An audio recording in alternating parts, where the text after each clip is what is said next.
electric bikes, Surrons. Oh, what a day. What's up guys, welcome back to the channel. Today's video I am jumping into the life of a Surron owner. I've got two of these bikes. I've got the on-road version, the L1e, and a fully off-road version. Safe to say they are both in a need of a little bit of TLC. So today's video we're going to jump straight into it. I've got everything from busted brakes to bent handlebars. We've got flat tyres, dodgy DC-DC converters, worn out grips and so on. So whether you're into your Surrons, you're into wrenching, or you just like a good before and after, stick around as we jump into it. So starting off with the off-road Surron, the bike is in a complete state from where I've previously been out riding. So before I start any work, I'm going to get this thing all washed up, ready to work on. Let's jump into it. They turn into animal savage. Serranos and hippos and mammoths. The hero was coming, I'm locked in. You know that I'm winning, I'm top 10. You know that I came from the dog pen. You want it, you get it, you drop dead. The rebel who came from the bottom. My enemies know that I got it. So the first bits we're going to tackle are going to be on the off-road bike. So I've obviously got some new 90mm riser handlebars, along with some new grips, and we've also got a stem lock system. I've never used one before, but I do struggle a lot with the headset on the bike. It's never been great from day dot, so I'm going to try this out and see how we get on. So let's bring the bike round and start stripping it down and get the new parts on. I'm planting my seeds and gardens, then watching them sprout and harvest. The greatest was always in my plans. Battle the kid is white flag. So first off, we're going to replace the handlebars. So in order to do so, I just need to strip the old bars completely. So all the grips, the brake levers, the light switch and the controller display. Lastly, I've just got to remove the throttle, then I can undo the stem bolts, remove the old handlebars, ready for the new handlebars to go on.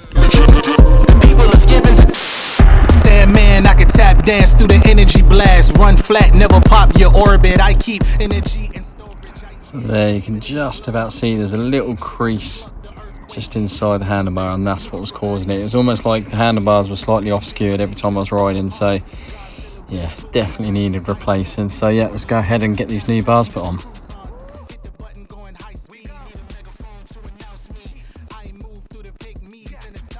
So next up I'm going to put the stem lock in. So basically what this does, you've got a section that will go through at the bottom, and then you have this section that comes through the top of the stem, and that will just clamp everything and hold everything a lot tighter than the original star nut. I just find that I've swapped over the forks a couple of times now and I'm still using that original star nut, and I just find that it does become very loose. Hopefully this is just going to keep everything nice and solid and keep the head tube nice and tight. So let's go ahead and get this put on. So this is the main reason that I'm putting this new stem lock in, is as you can see there, that star nut should be about 1.5 inches down, but over time it becomes slightly loose, and when tightening it, obviously it gets higher and higher and higher, which then just makes the headset come completely loose. So hopefully that's going to stop all of that and we get a nice solid fixing in there. You know that I came from the dog pen. You want it, you get it, you drop dead. The rebel who came from the bottom. My enemies know that I got it. I'm planting my seeds and gardens. So that's the stem lock all in place, nice and tight. It feels absolutely solid, and weirdly enough, I'll show you in a minute, it's actually straightened my front wheel out a little bit as well. So there was obviously some movement there that was causing some issues, but absolutely solid. So the next thing to do is just put the throttle back on with the brakes, the new grips and the torque display. I'm not going to bore you because it's obviously just the process repeated, so we'll just get this done in 3, 2, 1. So that's literally everything set back up perfectly now. The new bars look really nice, to be fair. I was quite impressed with them. They're only cheap. I think they cost me about 40 quid. Bars actually sit a lot flatter than my last ones, which actually gives it a really nice stance to the bike. So I'll show you that a little bit later on. But I'll put some links in the descriptions of where I've got some of these parts from, just in case you're looking to do similar to your bike. Also got the brand new Domino grips on there as well. Really soft, really cushy, nice and grippy. So quite looking forward to getting out and riding these. Next thing to tackle, I was out on a ride last week, and for some reason, well, I know exactly why, I hadn't actually put the split pin into the bolt that holds the brake pads in. So as I was riding along, I lost all power to the front brake and realised that the pads were all basically falling out. So I'm going to give these a quick service, get the pistons reset, give them a quick lube up as well, and then we'll get the new brake pads in and get that fitted back onto the bike, and then we can move on to the next bit. So that's the pistons all reset. They're now working. They've all been serviced. The reason why they wouldn't actually move is the fact that there was actually no fluid left in the brakes. That completely leaked out. So that's them all reset. I'm now going to get the caliper all back onto the bike, and then I'm going to bleed the brakes once more. Next job is swapping the wheels over. I had a puncture in my 16-inch wheel, so I had to put the stock one back on for the time being.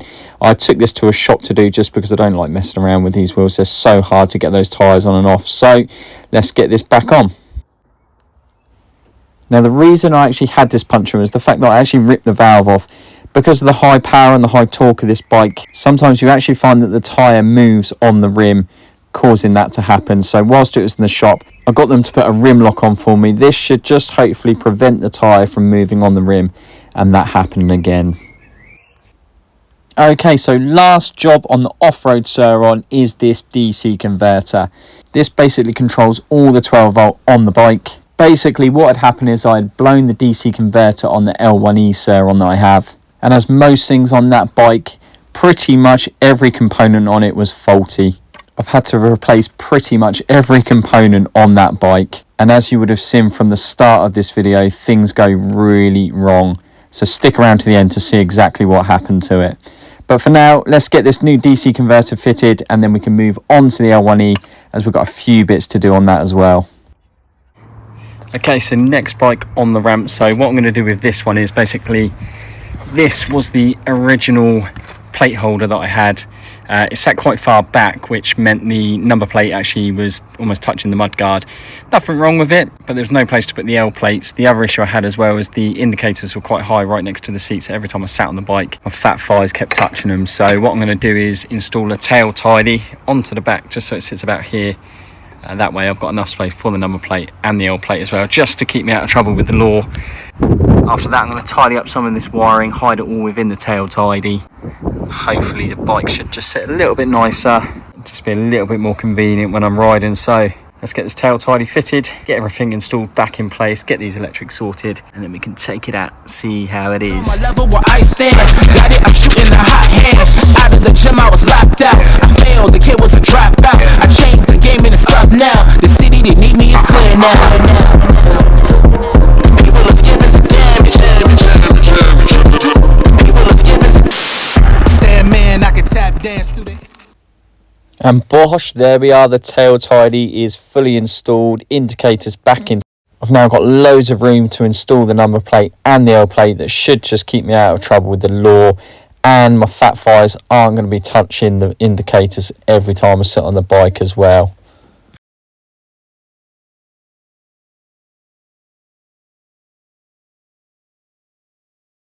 So just come out for a quick test ride just to make sure everything's working as it should, and for about 15 minutes it's been absolutely brilliant. Number plates all set, the indicators, everything is working as it should, looking really nice and neat and tidy. But we have now run into yet another issue. As you can see there, the temperature is now, I mean, it went up to 220 degrees Fahrenheit, which is over 100 degrees centigrade, which makes me now think, I did have some suspicions about this. If you've seen a previous video, I replaced the hall sensor on this, which worked absolutely fine. There was no problems. It was working exactly as it should. But it seems now that my suspicions were right, and it was the actual motor itself that is completely shot. So we are now stranded, probably a good, 10 miles from home, I reckon. So what do we do now? So I've been sat here for about 20 minutes now, and it's slowly coming down. We're about 185 degrees. So let's see if she, I've had to put all the modes down to mode 1 and the lowest sort of power settings, the eco mode. Full throttle. That's what we've got.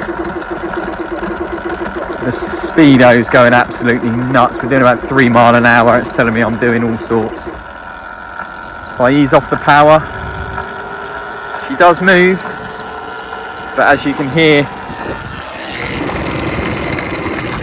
I think that is absolutely toast. So, going to limp my way home and I guess stay tuned for the next video, because we are going to be purchasing a new motor after all. I really wanted to try and avoid this, and I thought I'd solved the issue.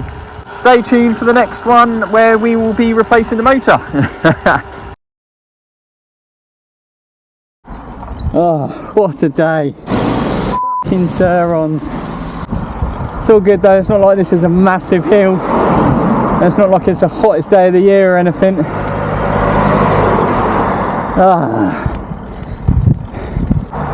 Fuck electric bikes. Fuck Surrons. This is going to be a long walk home. So I've just got back and there we are. What an absolute nightmare. Just when I thought I had the bike running absolutely perfectly, we run into yet another issue. Like I said, I always had suspicions about this motor. Replacing the hall sensor, I thought I'd done the job, but clearly not. So I'm just about to log on and go and order myself a new motor. So stay tuned for the next video where we're going to be doing yet another power upgrade to my Surron. If you've enjoyed this video, please go ahead and give it a thumbs up. And if you haven't done already, go ahead and hit that subscribe button. And I will see you in the next one. Take it easy.